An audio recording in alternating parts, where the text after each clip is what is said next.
My name is Alex, and I'm an alcoholic.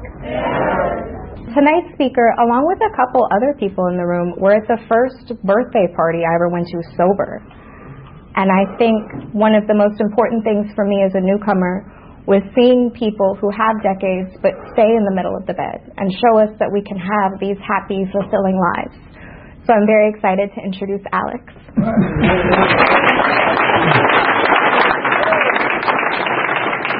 My name's Alex. I'm alcoholic. I was looking at this sobriety counter, or my sobriety date's February 5th, 1982. So according to this, I have 377,420 hours of sobriety. Now, when I first came in, if someone stood up here and said that, I would say they're lying. There's no way. No one stays sober, because when I got here, I was 20.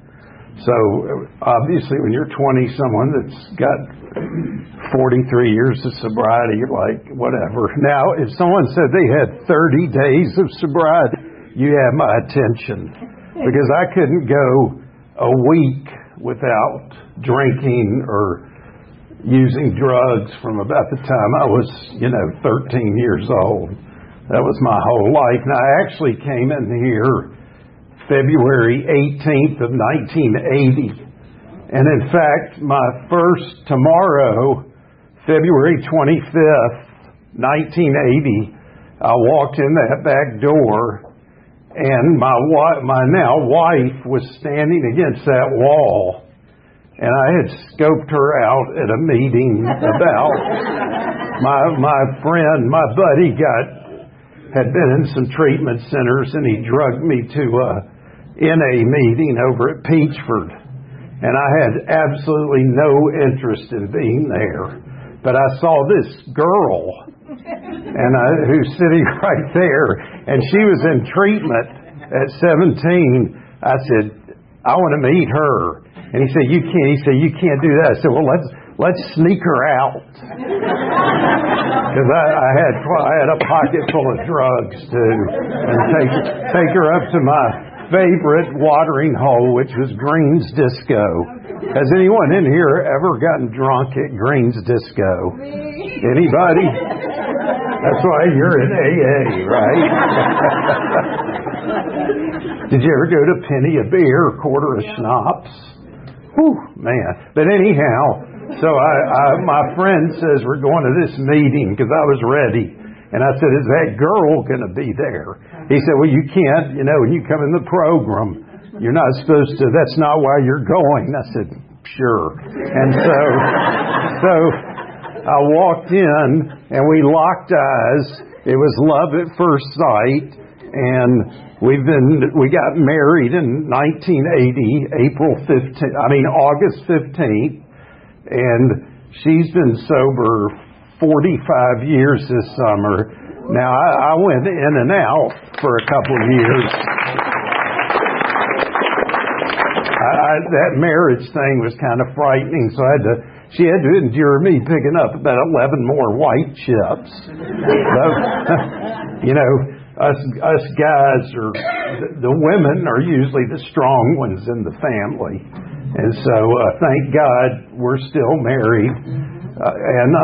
My sponsor used to say, when you tell your story, you should get dressed up, because it gives the new people hope to see an alcoholic and drug addict that actually is dressed normally. And because the night I walked in here, my first time, I was wearing an old thermal underwear that had a hole in the back of it, because it had gotten soaked in battery acid. Because when you're an alcoholic, you just take your clothes and you throw them in the trunk. It's not like you've got some some fancy suitcase. So I'd been over at Jacksonville State on my tour of colleges that I continue to flunk out of, but I had pulled this shirt out, and I kept wondering, why does it itch? Because chunks of it, but if you put battery acid on clothes, then they come apart. So that was what I was wearing. The night I walked in here, I had battery acid on my thermal underwear, a pair of corduroys, and she fell madly in love with me. And the rest is history. So that's my story.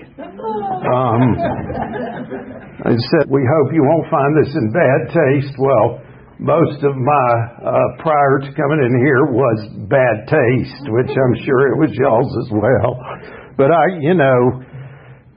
when you've been sober 43 years, it's funny, the last couple of days I just broke down in tears just being so grateful to be sober.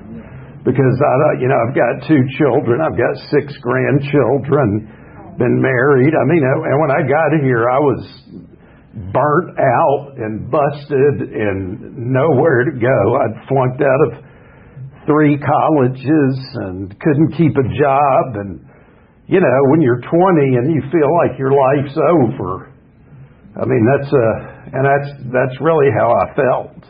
Fortunately, I came into the AA, and it's not like when I got sober that everything got better, but I was given a design for living, which I grew up in the church, and if you lived in the South and you didn't believe in God, that might get you a beating at a bar.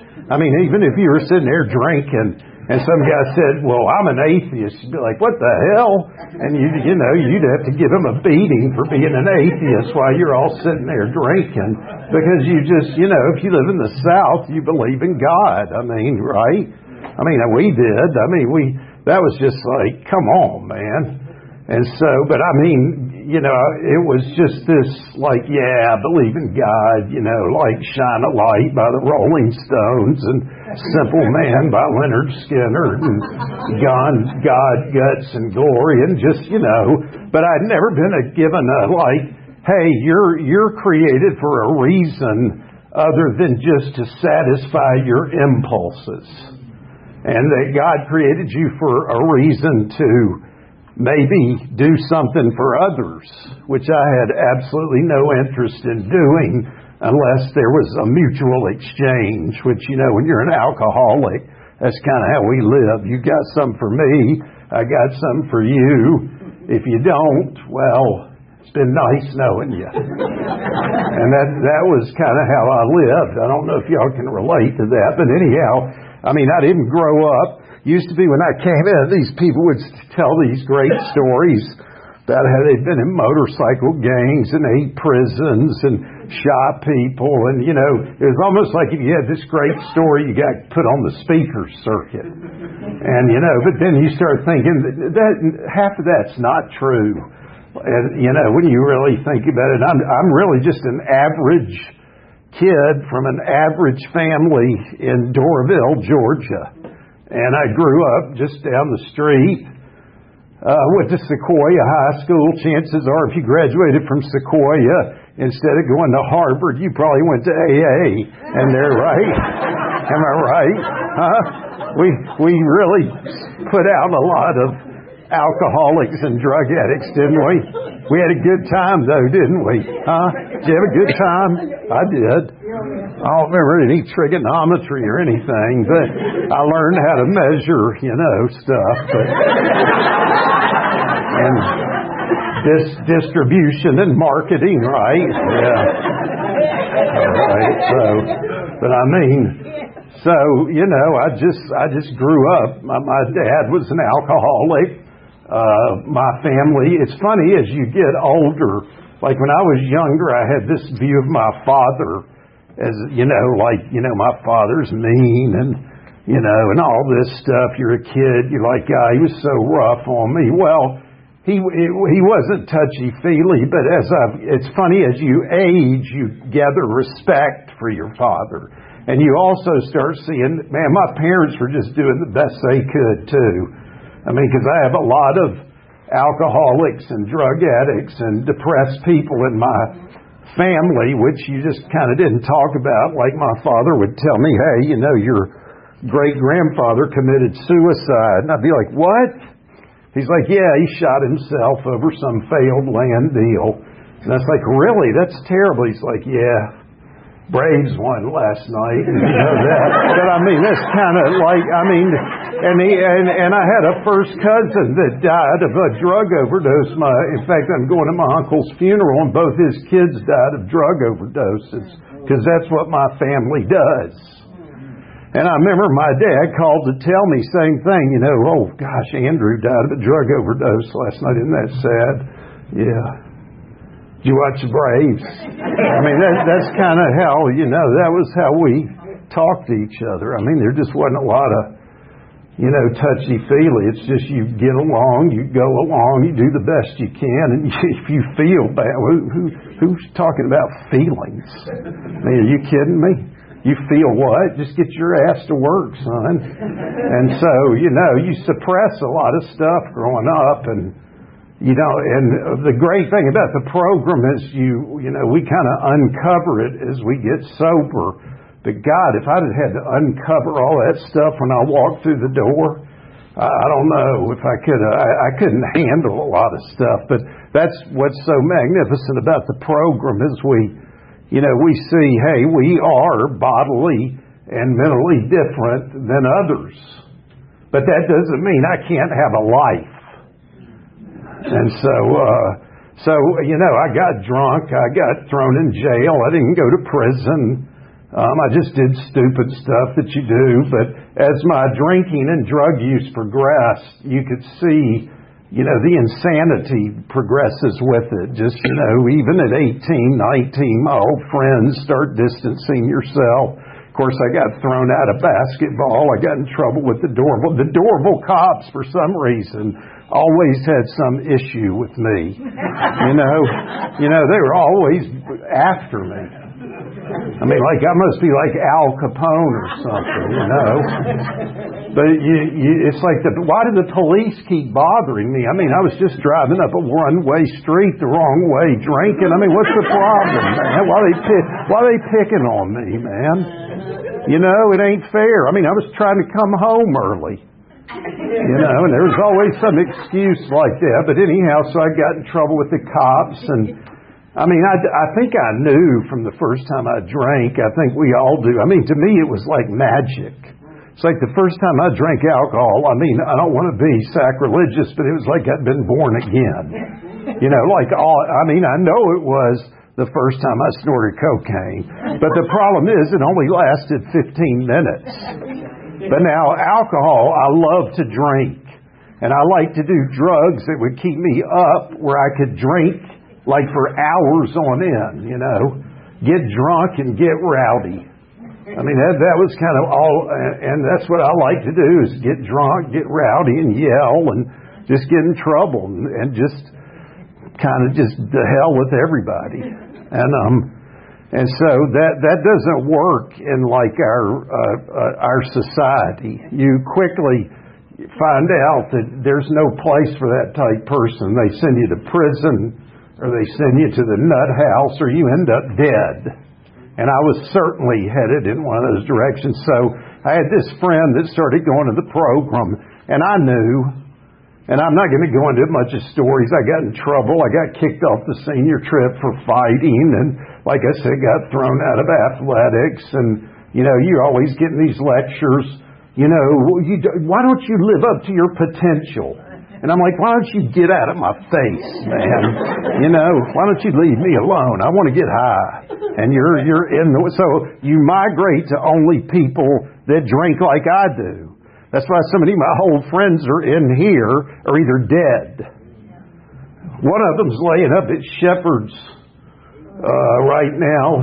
In fact, I took him to a meeting last summer. Now, he doesn't have a problem now, but he's been drinking. Well, he hit a tree, and now he can't walk, and he's only got use of one arm. But it wasn't alcohol now. Okay, he fell asleep at the wheel. But I mean, it doesn't end well for us. So I finally, this friend of mine came in the program and he took me to a meeting. And, I mean, it was, I had tried to stop at 18 after I got thrown off the senior trip for fighting. Another great moment in the Livingston family history. here comes, Junior. He's been thrown off the boat in the Bahamas. We got in a big brawl. I've often thought, what poor soul can you imagine you buy tickets for a cruise and all of a sudden you're on a cruise with 3 high school senior trips? I mean, if I'm those people, I said, I got to get my money back because we were fighting and drinking. But I came home and I said, I have a problem. I knew I had a problem. And so I came back and I tried to quit and I lasted a week. And that was the longest week. That week lasted a year. But I tried to quit on my own, and, as soon as I was off to the races. Well, finally I came in here at 20. And the last time I came in, I was shooting dope and drinking.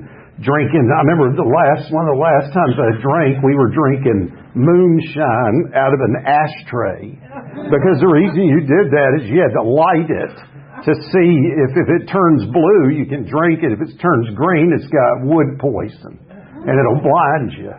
But have you ever thought that maybe you shouldn't drink things that catch on fire? I mean, have you ever tried to light your milk in the morning? It doesn't catch on fire. The moonshine does. And you think, well, gosh, I think I'll drink it. It's okay to drink it. So, doesn't that speak to the fact that you're probably an alcoholic if you're drinking stuff that catches on fire? And so I got here, and what's great is when I walked through the doors of AA, it was like, these people are speaking my language. I remember I went home and somebody gave me a big book, and here I am, I'm 20. And I start reading Bill's story, and this guy's a World War I veteran. And I could immediately relate to the kind of drinking he was talking about doing. And it was like, God, this guy this is it. When I started reading the book, these people are talking our language. And I was fortunate because I came in with the first wave of young people. Like back then, there was a lot of some of the old timers around at Napa, well, I've spilled more than you drank. And of course, young people would say, well, if you didn't spill it, it wouldn't take you so long to get here.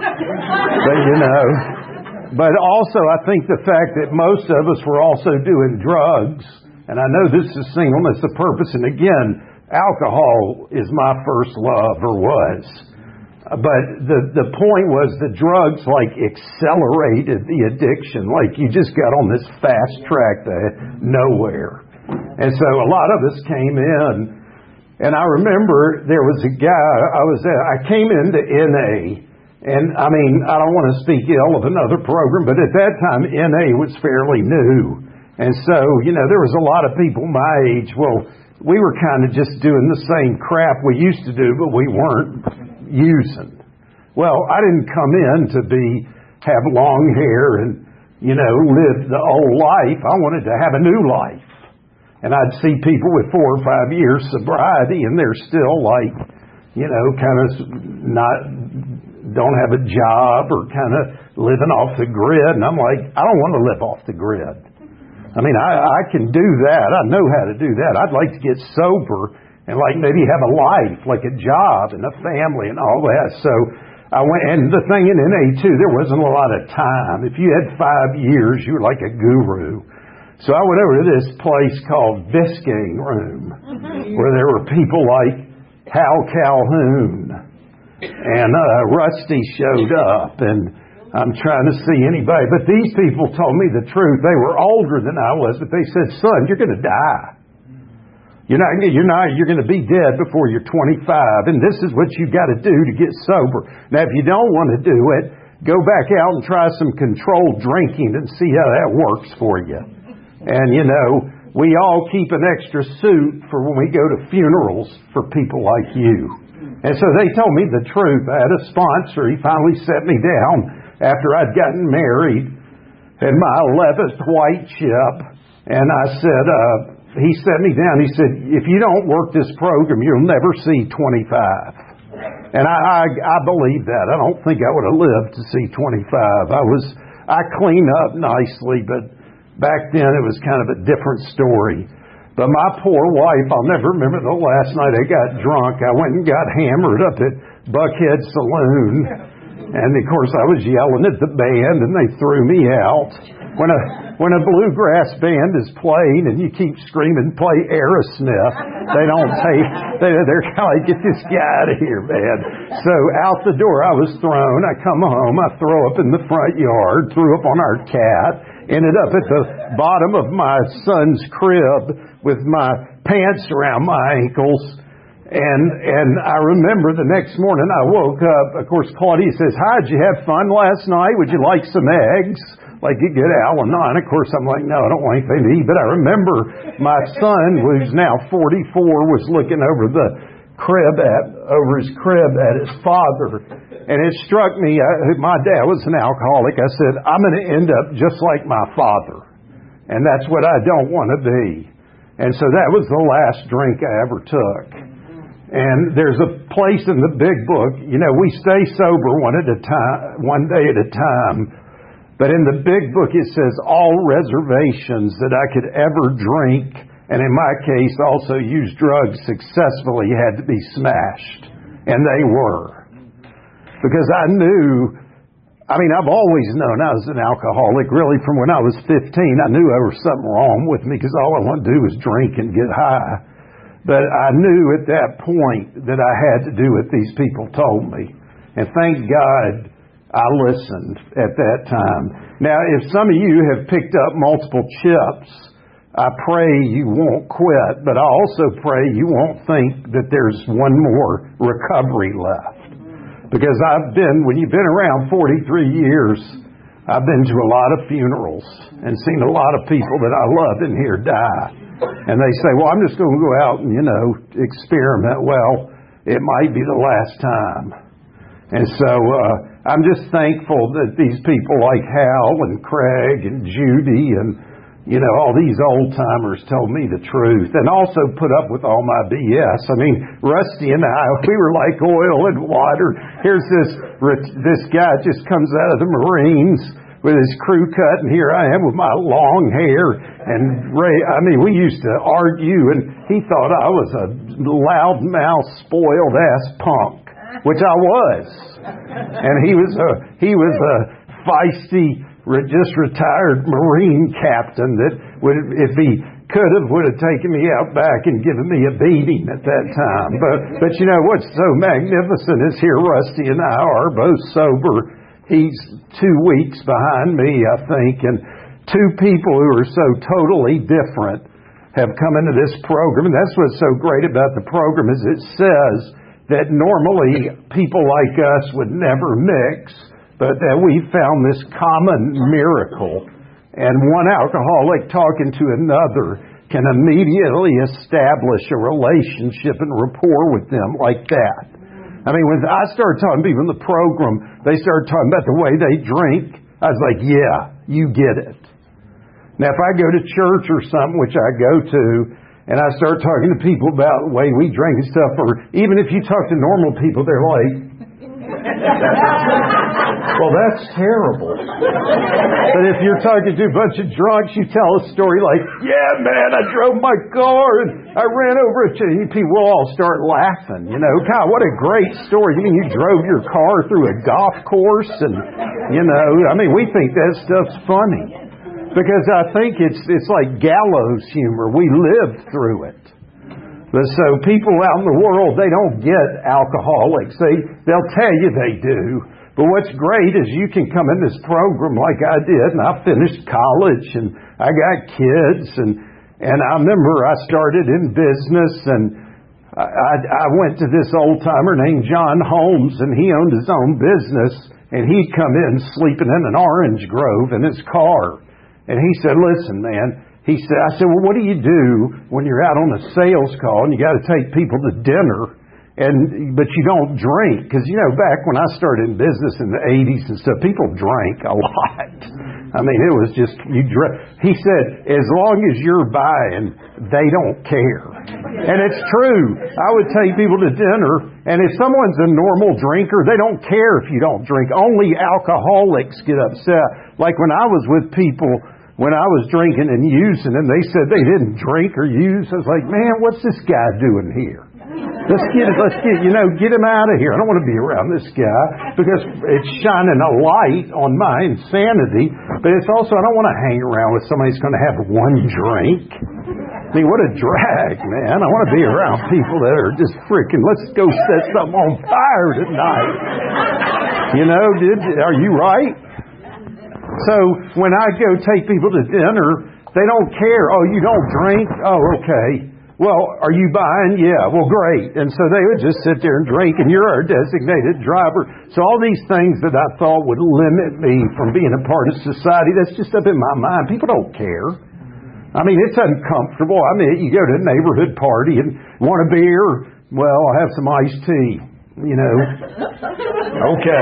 But so what? I mean, is it worth throwing my sobriety and my life away because I'm worried about someone cares if I drink? If somebody really cares about me, they ain't going to worry about it. So I was able to get out in the world and function. Now, it is interesting, though. I went for a job interview. I remember when I was too free with my sobriety, with my drinking, and I'll never forget this woman told me, she said, well, someone like you can't make it in business. You got to get you probably should go to work for the government or something like that. Get a low-level, non-pressure job. Because, you alcoholics, you can't handle it. That fired me up, I said, that's BS. The book says that if I'm sober and have a relationship with God, I can do anything and go anywhere in the world and be around anyone as long as I'm spiritually fit that day. So, that's the truth. So if you're new, there's no limitations if you're sober. And that's what I wanted to hear. I wanted a life, man. I was sick of just being this deadbeat punk who was going nowhere. And just to be able to go to work every day and get there on time and be a part of a functioning member of society, that's really, it's nice. It really is. I mean, I thought that I wanted to be this, this other thing, but I didn't want to live that way anymore. And my wife and I mean, our first 10 years of marriage, it was hellish.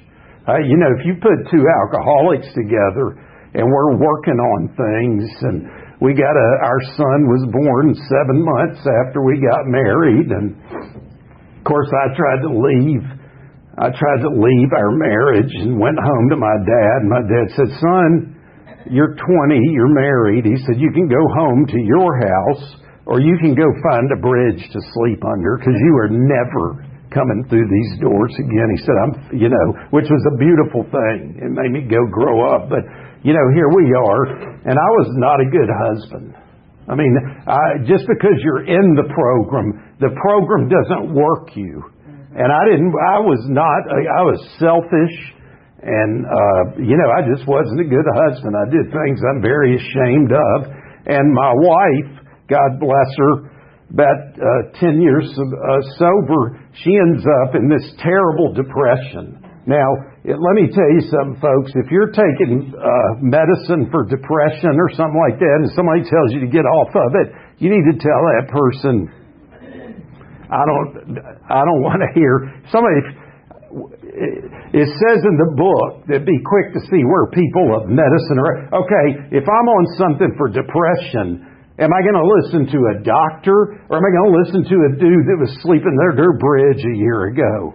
So where did you get your medical degree? Oh, I read the big book, or that's bullshit. Don't ever let anyone tell you don't need that. I mean, if you're diabetic and somebody says, well, don't take your insulin.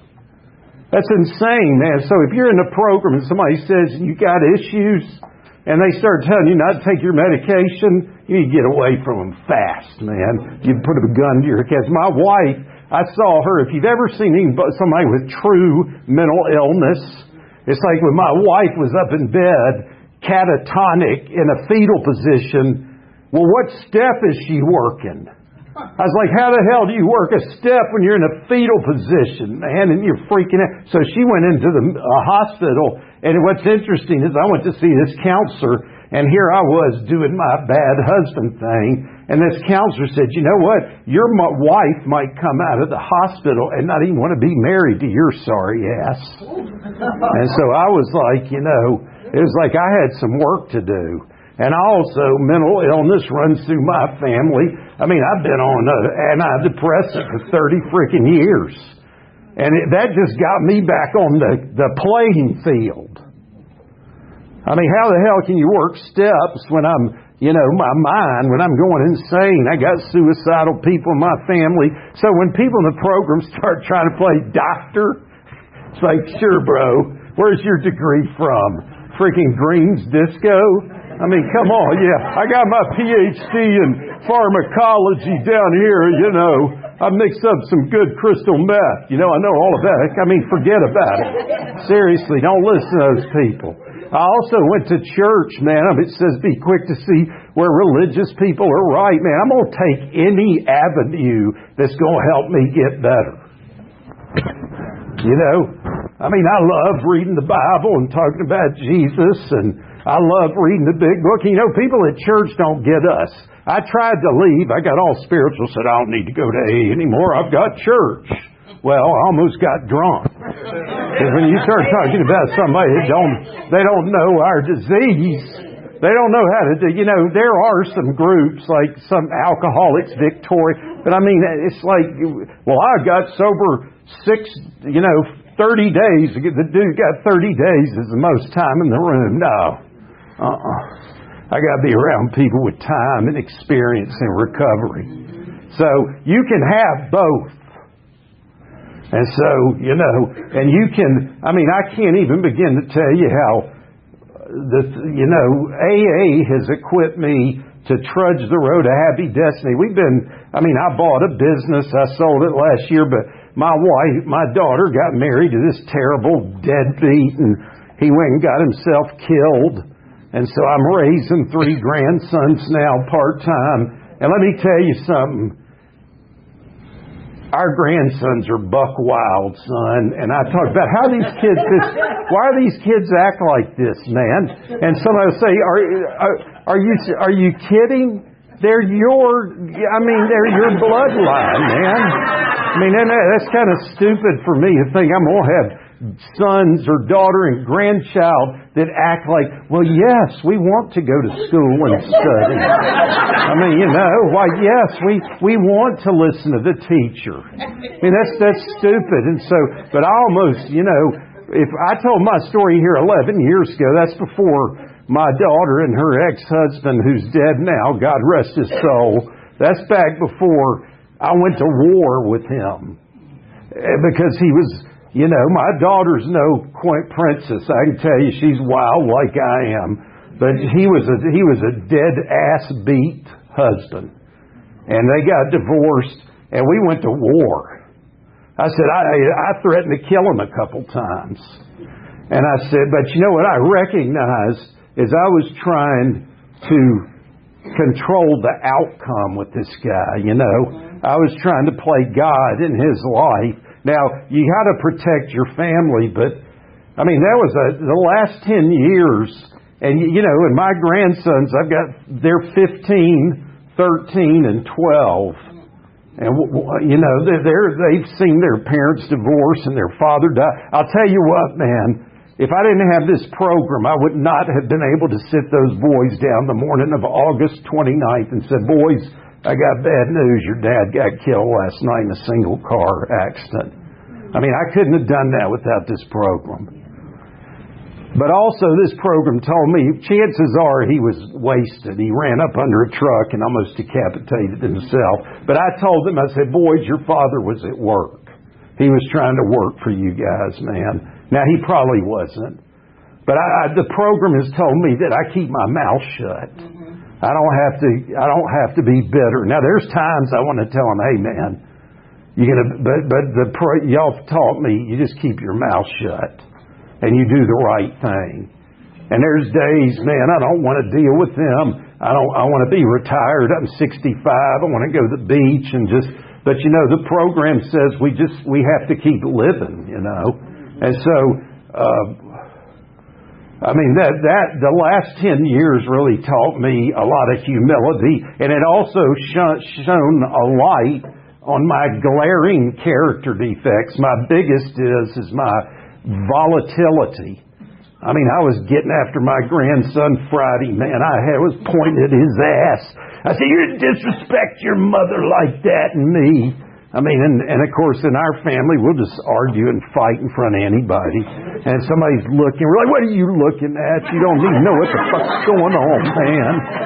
You know what I mean? It's like you have no clue what's going on in our family. What's your problem? But I was, here I was out in the open at this ballpark pointing at him because he had come up and yelled at me. But I was thinking that old selfishness. I'm like, here I am out here at your game. And this is how you treat me? I mean, doesn't that sound like it sounds like a drunk, doesn't it? This is how you treat me? I pay for your stuff and you treat your mother, which if a boy's disrespecting his mom, they got to get whacked. I mean, I'm sorry. I mean, it's true. I don't care. I don't go for all this new age garbage. If I talk bad about my mom, you're going to get whacked. But it doesn't have to be just, that over the top stuff. But then you go home and you feel guilty. Like, once again, it's like Rusty told me. Rusty said, "Listen, you've got to respond and not react. Because if you react, all of a sudden, even if that other person is wrong, you've lost any type of moral high ground because you've overreacted so badly." Like if somebody does something and you say, "Well, I'm going to kill you," or something, you've gone way out here. And so all of a sudden, I'm the problem. And so Friday, I went home. I was upset. But see, we have a program. And so I could pray. I could ask forgiveness. I could read my book. I could say, "Hey, it's progress, not perfection. This is my worst character defect. My worst character defect is my volatility." I mean, but fortunately, that knowing that, it keeps me humble too, because if all of a sudden I was just never got angry again or never, who needs God, So you got to understand when you get sober, all your defects of character, it says we continue, we promptly admit we're wrong, we seek through prayer and meditation to improve our conscious contact, we work on these defects, we're willing to have them removed. When they get removed, I don't know. I'm hoping this one gets removed before I'm 80. I do coach football, though, and I did not get thrown out of a game this year, which is fabulous. If you've been thrown out of a second and third grade football game for arguing with officials, it's like you're probably a member of Alcoholics Anonymous, which I've done. But I have a program that I can learn, that I can live by. And that's what I always wanted, was a program to live by. And a God that I can go to, that I know that loves me. And also that I'm on a road of trudging the road of happy destiny, not to. And I guess, as I wound it up, my biggest, thing that it's funny how fast it goes up here. I had no idea what I was going to say, but my biggest thing to tell you folks, because if you've been sober 43 years, I could talk for 5 days if I gave you all the ins and outs. But it's just so magnificent. I have a family. People like us are not supposed to have children and be parents, and be grandparents, and own businesses, and be part of society. I coach football. I actually took a sideways and taught school for 10 years. Isn't that crazy? What's your background? Where did you... Well, actually, I got thrown... how funny. But God used me in that, because I've been able to share my story with kids that I coached. And actually, a few of them have come to the program. So, when it says we will not regret the past nor wish to shut the door on it, no matter what I've done, like what regrets I have, And I had quite a few regrets of how I just threw my youth away.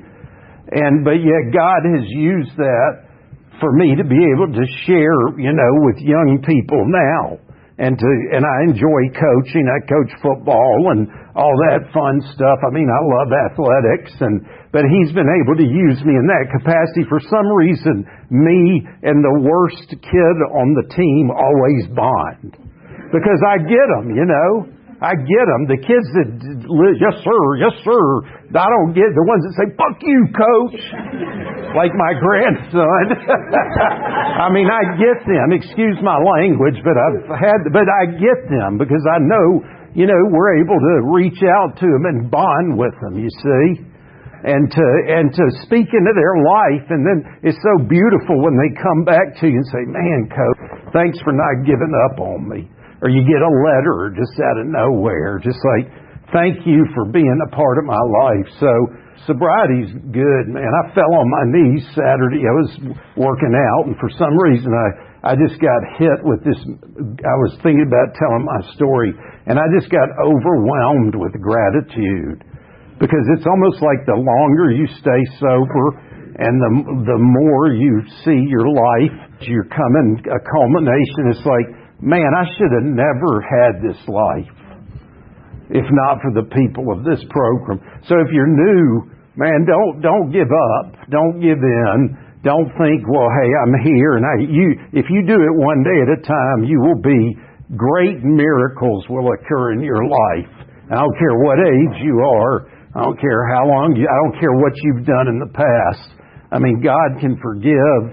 If you're sober, He can use you in some capacity in somebody's life at some point, and He will.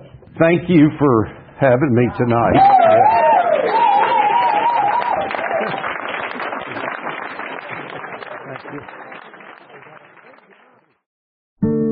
First I slept, and then I crept to a hope-filled dream. You rescued me, and finally, waking there I see. I look into love's window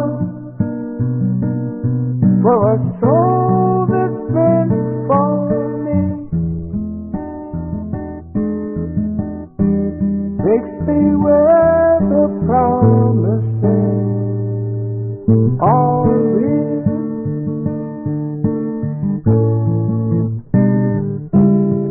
Sometimes quickly, sometimes slow, we get just what we need. On a broad highway, stride for stride, we walk eternally. I look into love's window for a heart that beats for me.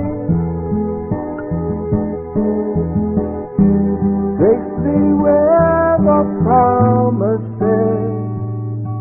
are real.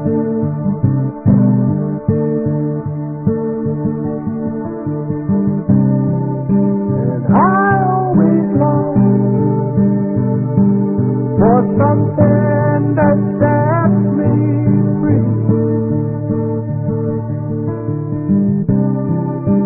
And I love to a world in harmony. Below there's a vision that one day would appear to me. Take me where the promises are real.